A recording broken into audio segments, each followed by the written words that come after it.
नमस्कार दोस्तों, teaching with Shivam में आप सभी का हार्दिक स्वागत है। हर रोज गिरकर भी मुकम्मल खड़े हैं, हर रोज गिरकर भी मुकम्मल खड़े हैं। ये जिंदगी देख मेरे हौसले तुझसे भी बड़े हैं। आइए देखते हैं बॉटनी से संबंधित अति महत्वपूर्ण प्रश्न आपके आगामी परीक्षाओं के लिए। तो देखते हैं पहला पहला है पादप जगत। तो पादप जगत की बात करें, प्लांट यानी कि पौधे, बॉटनी। तो पादप जगत को कितने भागों में बांटा गया है? तो पादप जगत की बात करें तो पादप जगत को 3 भागों में बांटा गया है। नंबर 1 थैलोफाइटा, दूसरा है ब्रायोफाइटा और तीसरा है ट्रेकियोफाइटा। 3 भागों में बांटा गया है। अब थैलोफाइटा क्या होता है, क्या क्या इसके अंदर आता है? तो थैलोफाइटा में होता है जड़, तना, पत्ती यानी कि पुष्पहीन जो होते हैं पौधे, उन्हें कहते हैं थैलोफाइटा। जैसे जीवाणु, शैवाल, कवक और लाइकेन, ये क्या कहलाते हैं? ये थैलोफाइटा कहलाते हैं। अगला है ब्रायोफाइटा, किसे कहते हैं? तो प्रथम स्थलीय पौधा कौन सा है? वो ब्रायोफाइटा है। ये पादप जगत का उभयचर कहा जाता है। पादप जगत का उभयचर किसे कहते हैं? तो ब्रायोफाइटा को कहते हैं। कौन कौन से होते हैं ब्रायोफाइटा? तो मॉस है, स्फेगनम है और मॉर्सिलिया है, ये ब्रायोफाइटा के अंदर आते हैं। अगला है ट्रेकियोफाइटा। तो आइए देखते हैं ट्रेकोफाइटा में कौन कौन है। तो ट्रेकोफाइटा की बात करें तो इसको भी 3 भागों में बांटा गया है ट्रेकियोफाइटा को। टेरिडोफाइटा, अनावृत बीजी और आवृत बीजी। अनावृत बीजी को कहते हैं जिम्नोस्पर्म और आवृत बीजी को कहते हैं एंजियोस्पर्म। अब टेरिडोफाइटा में कौन कौन आते हैं? सर्वप्रथम संवहनी ऊतक इसमें पाए गए। तो संवहनी ऊतक किसमें पाए गए? टेरिडोफाइटा में। अब जिम्नोस्पर्म किसे कहते हैं, यानी कि अनावृत बीजी किसे कहते हैं? तो इसे कहते हैं बीज पर छिलका आवरण ना हो, यानी कि जो बीज होता है उस पर छिलका ना हो, आवरण ना हो, तो उसे कहते हैं जिम्नोस्पर्म। यानी कि आ मानी नहीं, व्रत मानी बीज, यानी कि व्रत ना हो, उस पर छिलका ना हो। जैसे चीड़, साइकस, सिनकोना और देवदार, ये कहलाते हैं जिम्नोस्पर्म। अब आवृत बीजी, इसे क्या भागों में बांटा गया? आइए आगे देखते हैं। तो आवृत बीजी की अगर हम बात करें तो इसे 2 भागों में बांटा गया है, एक बीजपत्री और द्विबीजपत्री। अब एक बीजपत्री को कहते हैं मोनोकॉट और द्विबीजपत्री को कहते हैं डाइकॉट। एक बीजपत्री क्या होता है? अंकुरण के समय एक पत्ती निकलती है। आपने देखा होगा पौधा जब अंकुरण होता है तो उसकी एक पत्ती निकलती है, तो उसे कहते हैं हम एक बीजपत्री। बीज का एक भाग हो, जैसे मक्का, गेहूं, चावल, बाजरा और गन्ना, ये एक बीजपत्री होते हैं।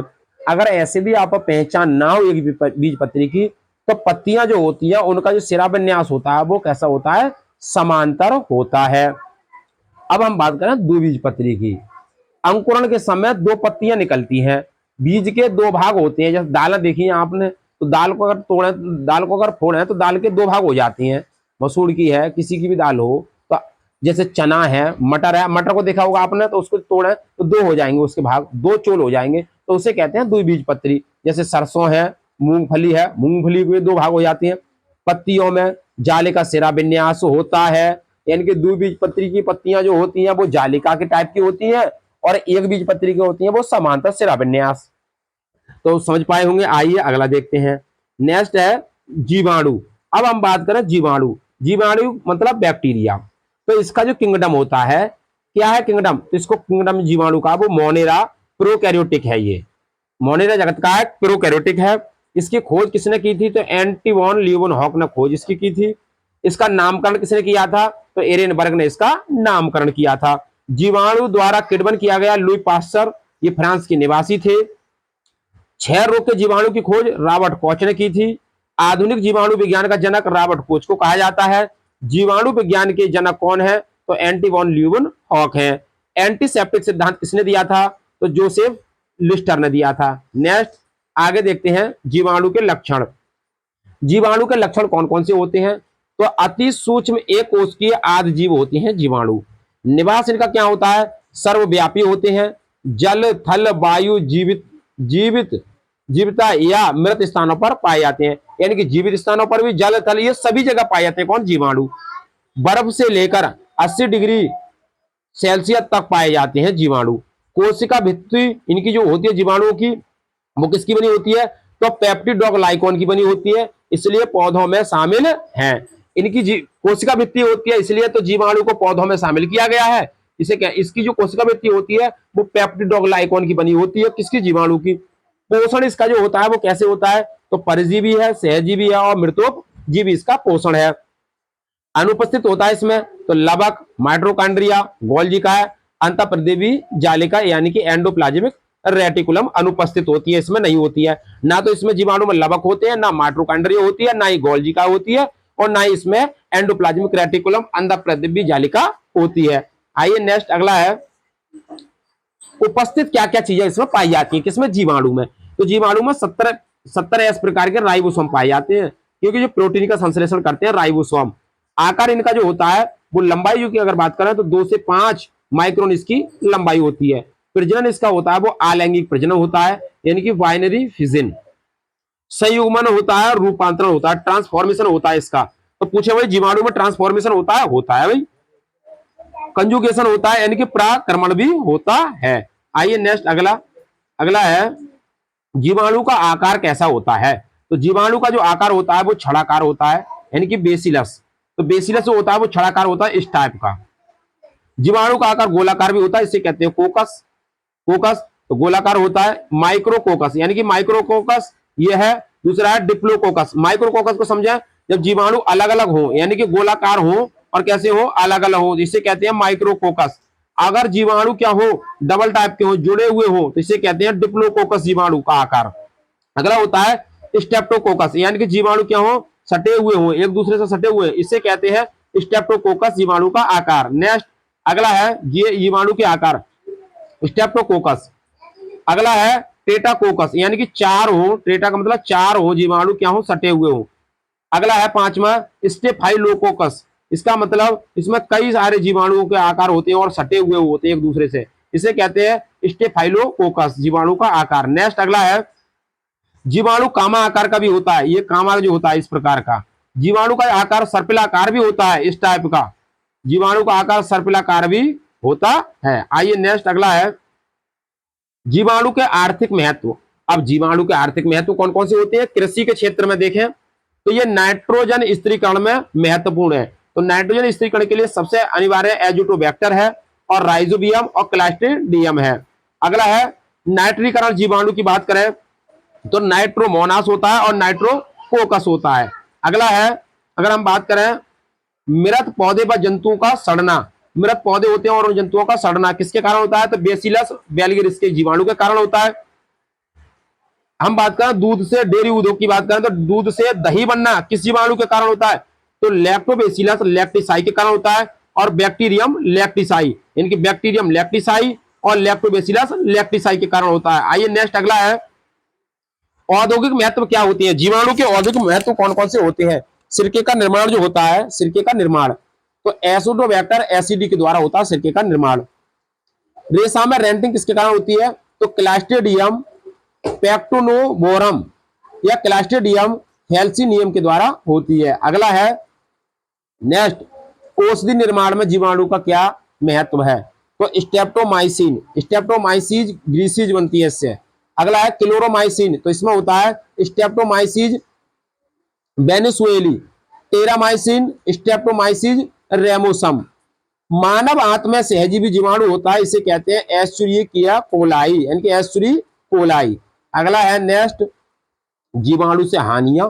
अब जीवाणुओं से आप अभी देखे थे महत्व और लाभ, अब जीवाणुओं से हानियां कौन कौन सी होती हैं, तो पहला है मानव जंतु पौधों में रोग होते हैं जीवाणुओं से, भोजन का नाश होता है जीवाणु से, भूमि की जो उर्वरता होती है वो कम होने लगती है, और कपास नष्ट होती है किसके, जीवाणु के कारण, और पेनिसिलिन को नष्ट करता है कौन, जीवाणु। बीसीजी का जो टीका होता है वो 6 रोग के कारण 6 रोग में लगता है। डीपीडी का जो टीका लगता है वो डिप्थीरिया, काली खांसी या टिटनेस में लगता है, यानी कि वैक्सीन। आइए नेक्स्ट अगला है शैवाल। शैवाल की बात करें इसे कहते हैं एल्गी, यानी कि काई। देहाती भाषा में क्या कहते हैं इसे भैया, काई कहते हैं, इसे कहते हैं शैवाल। शैवालों का अध्ययन क्या कहलाता है, तो शैवालों का अध्ययन फाइकोलॉजी कहलाता है। शैवाल के जनक की अगर हम बात करें तो एमओपी आवंकर इसके जनक हैं। शैवाल कहाँ पाया जाता है, वास स्थान की बात करें तो ताजे जल, गर्म जल के झरने, तालाब, कुआं और दलदल वाले क्षेत्रों में पाया जाता है। कीचड़ में भी पाया जाता है, कीचड़ में कारा शैवाल होता है।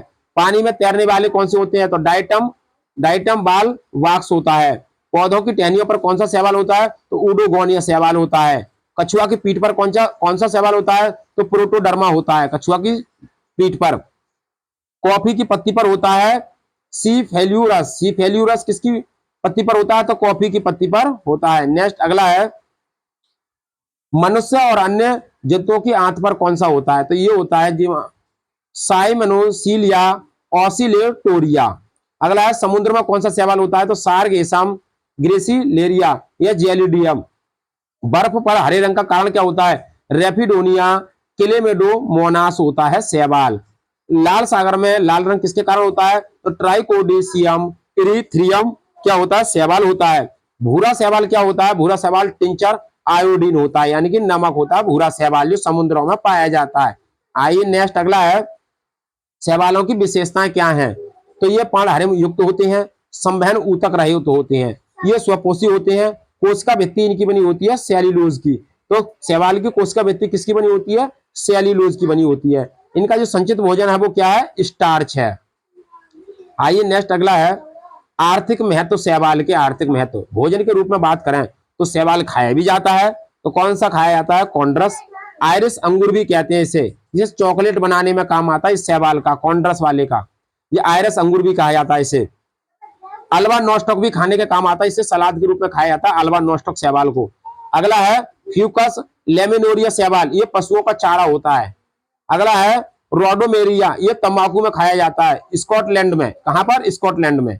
आइए नेक्स्ट अगला, व्यवसाय में काम आता है शैवाल का उपयोग। किस उपयोग? तो एलिजन, एलियन की बात करें, ये टाइपराइटर के रोलर की जो स्याही होती है और रबर का बल्कीकरण में इसका प्रयोग किया जाता है। यानी कि टाइपराइटर देखा आपने, उसके रोलर की जो स्याही होती है वो एलिजन शैवाल से बनाई जाती है। सारगेसम क्या होता है? ये कृत्रिम ऊन बनाने के काम आता है। कैराड्रस क्या है? तो कैराड्रस श्रृंगार प्रसाधन शैम्पू तेल बनाए जाते हैं शैवाल से। यानी कि जो कैराड्रस शैवाल होता है इससे श्रृंगार प्रसाधन और शैम्पू और तेल बनाए जाते हैं। नेक्स्ट अगला है, लेमिनेरिया, इससे आयोडीन बनाया जाता है। ग्रेसिलेरिया, इससे अगर अगर पदार्थ चटनी, सॉस, ध्वनि रोधक और कृत्रिम ऊन बनाई जाती है, यानी कि ग्रेसिलेरिया जेलिडियम से। नेक्स्ट अगला, कृषि में शैवाल का क्या उपयोग है भाई? कृषि में शैवाल तो कौन सा होता है? एनाबीना नॉस्टॉक, यानी कि एनाबीना नॉस्टॉक होता है नाइट्रोजन स्थिरीकरण के लिए। नील हरित शैवाल कौन सा है? धान के खेत में जैविक खाद में पाया जाता है, यानी कि धान के खेत में होता है जैविक खाद के रूप में। औषधि में कौन सा शैवाल काम करता है? तो क्लोरेला, क्लोरेलिन एंटीबायोटिक ग्राम बी पॉजिटिव जीवाणु होता है इसमें भाई। अगला है काराबा नाइट्रेला, ये मलेरिया उपचार में काम करता है, काराबा नाइट्रेला शैवाल। आइए नेक्स्ट अगला है, अनुसंधान की बात करें तो क्लोरोला सर्वप्रथम प्रकाश संश्लेषण की खोज की बात की जाए। दूसरा है एसिटोबुलेरिया, ये सर्वप्रथम कैनफ्री की खोज। अगला है बेलिनिया, जीव द्रव्य की खोज। हानिकारक शैवाल कौन कौन से होते हैं इन्हें देखें, माइक्रोसिस्टिक, माइक्रोकोकस और ऑसिलेटोरिया, ये जल को सड़ाने का काम करते हैं शैवाल। कौन कौन से शैवाल? तो माइक्रोसिस्टिक, माइक्रोकोकस और ऑसिलेटोरिया, ये जो शैवाल होते हैं ये जल को सड़ाते हैं। तो उम्मीद करता हूं दोस्तों बॉटनी से संबंधित जितने भी महत्वपूर्ण तथ्य थे हमने आपको इस वीडियो के माध्यम से बताने की कोशिश की है। यदि वीडियो अच्छी लगी हो तो वीडियो को ज्यादा से ज्यादा शेयर करें और लाइक करें और कमेंट बॉक्स में वीडियो से संबंधित अपना सुझाव अवश्य दें। ऑल द बेस्ट, थैंक्स, जय हिंद, जय भारत।